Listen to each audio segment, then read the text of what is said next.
Hello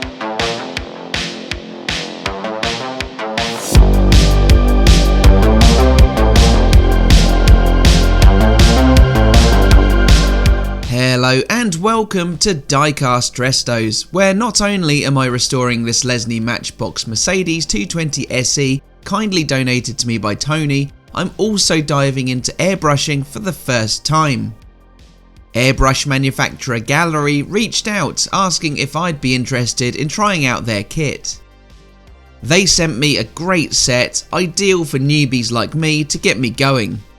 I wanted to try it out on a model that I'd worked on previously as a bit of a comparison. This shoddily repainted 53B I thought was ideal. I'll leave a link here to the original restoration video from around 5 years ago. So let's do a full unboxing on this GAAHLERI Ambition series airbrush and compressor kit. I've marked this video as a paid promotion as they sent this kit to me in exchange for this video review. But I'll be providing my honest opinion of it, bearing in mind I'm a complete novice when it comes to airbrushing. There are links in the comments and description to their store where you can get 10% off everything. There's also links to GAAHLERI's Amazon US and UK stores with a unique discount code valid through May 2025. Inside the box, I was first presented with the instructions, which were clear and easy to follow. They also feature multiple languages, which I'm sure will come in handy. But now let's get into the meat and potatoes.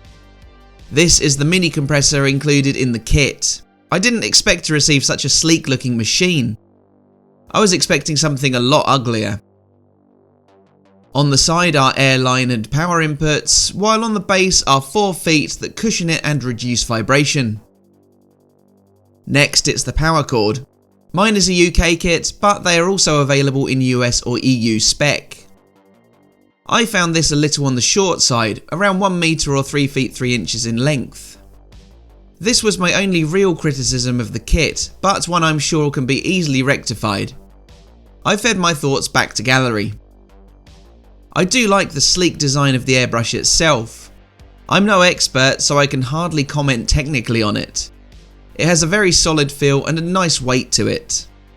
Here's the paint chamber with its lid. Hello.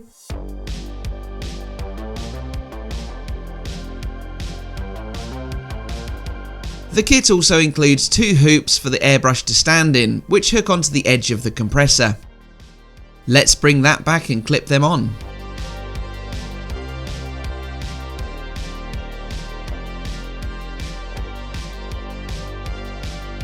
Easier said than done.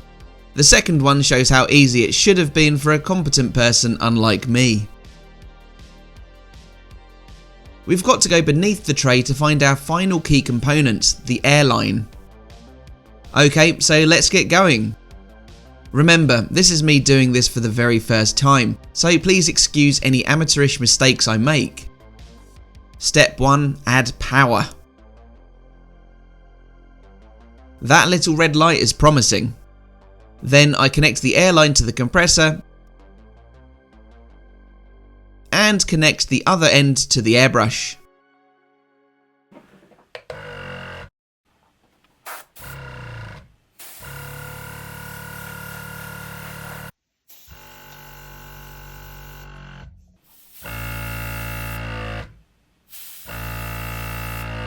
That gives you an idea of the compressor volume. Now though, I need my consumables. I've gone with all Vallejo products, including the thinner, flow improver and cleaner, along with the red I'll be using for this casting. So I'd best set to work on dismantling the repainted Mercedes. I've covered its story before in my 2020 video, but I'll tell it again anyway. The 53B entered Lesney's Matchbox series in 1963, replacing the Aston Martin DB24, another that I've previously worked on. The model was a bit of a revolution in itself, offering opening doors. It had to be made a little longer as a result, meaning Lesney's matchboxes had to increase in size slightly.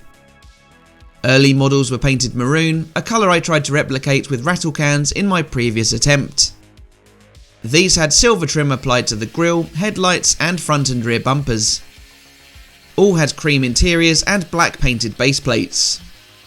The earliest cars had silver plastic wheels fitted in a rough tread, but these soon changed to a finer tread available in silver, grey or black. Models were later repainted a dark red, but a perennial issue with it were the difference in shades between the body and doors.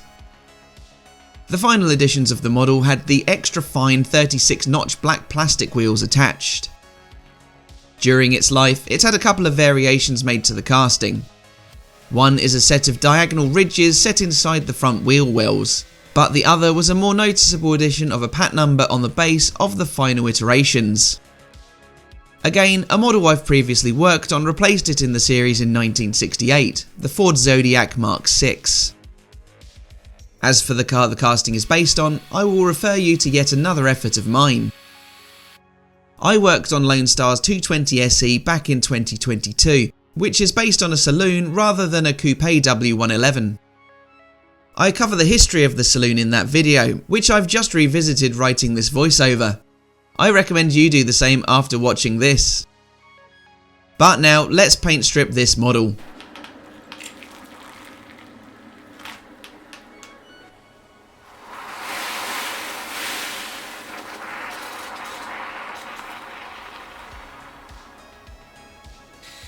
As a reminder, the W111 platform was introduced in 1959 as a replacement for the W180 ponton. Designed by Friedrich Geiger, it had distinctive tail fins that gifted it the nickname Heckflosser, German for fin tail. It shared the same engine as its predecessor, a 2.2 litre straight 6 producing 95 horsepower. In 1961, the W111 platform experienced a series of changes.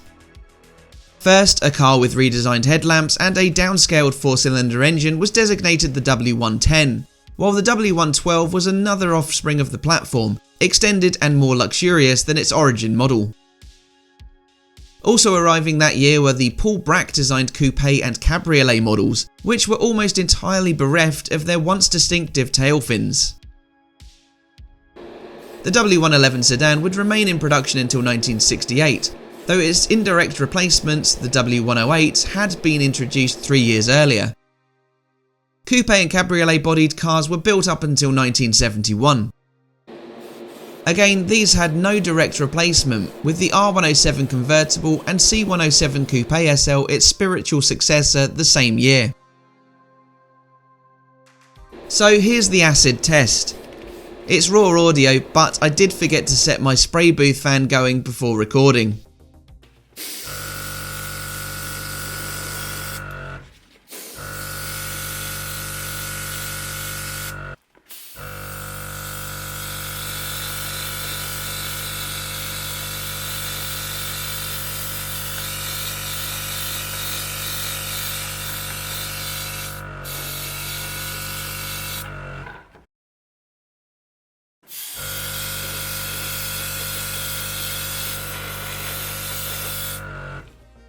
It's produced a really smooth application on the body. Now it's the turn of the doors with the extractor switched on.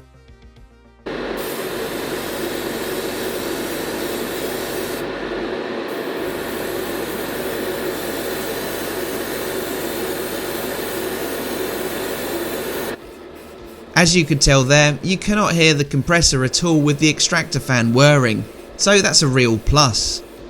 But so far, my experience with airbrushing has proven to be positive. I'll definitely be utilising it more and more as time progresses and my rattle can stocks diminish. I have to admit, on my second coat, I experienced a few user created issues. Being a real noob, I hadn't cleaned the airbrush perhaps as thoroughly as I should have done. This resulted in a back pressure as red paint shot out of my capless airbrush paint chamber all over the inside of my spray booth. But after a wipe down and a more thorough clean, I reached a point where I was happy enough with the paintwork itself, so I moved on to recreating the Lesney factory detailing using my Molotow 1 and 2mm chrome paint pens.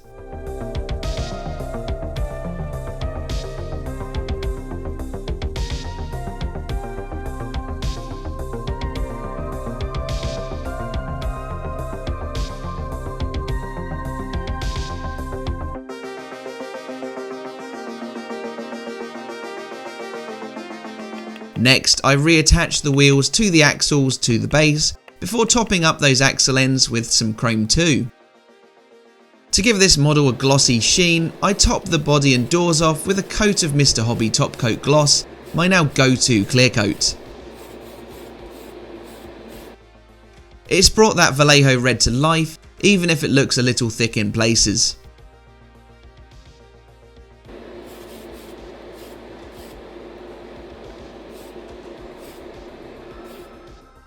So now it's time to reassemble this Matchbox model. In first is the window piece, which I think has polished up a treat, considering its age and condition. Next I slot in the doors, which have a rudimentary mechanism of holding them in place. Lugs cast into the body and base steady them, while the interior plastic is mounted just so to allow them to open and close. Lastly, I can reintroduce the base plate. The final thing for me to do is to secure it with a pair of 3mm M2 laptop screws. So here's how my Lesney Matchbox 53B Mercedes-Benz 220 SE, donated by Tony, was looking when I started out on this journey. I thought this was a great model to test out my new airbrush kit kindly provided to me by GAAHLERI. Don't forget to check them out and get 10% off using my unique codes down in the description and pinned in the comments. So let's see how I did with it. I love the shade of this Vallejo red.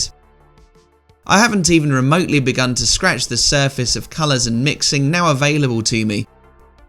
But I know that I will absolutely be doing a lot more airbrushing in future, thanks to GAAHLERI.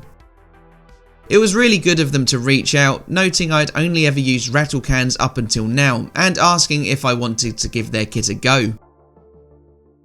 I know I'm a rank amateur at the airbrush game, but after my experience, I have to say I can definitely recommend the Ambition series kit that I was sent. I'm interested to know what you think of my step into the world of airbrushing. Do you think it's the right path for me, or would you prefer to see me stick to Rattle cans? Let me know down in the comments, where you'll find the links to the exclusive discounts on all of GAAHLERI's products. But that is it for me for today, so all that leaves me to say is thanks for watching, and I'll see you again for the next one. Bye for now.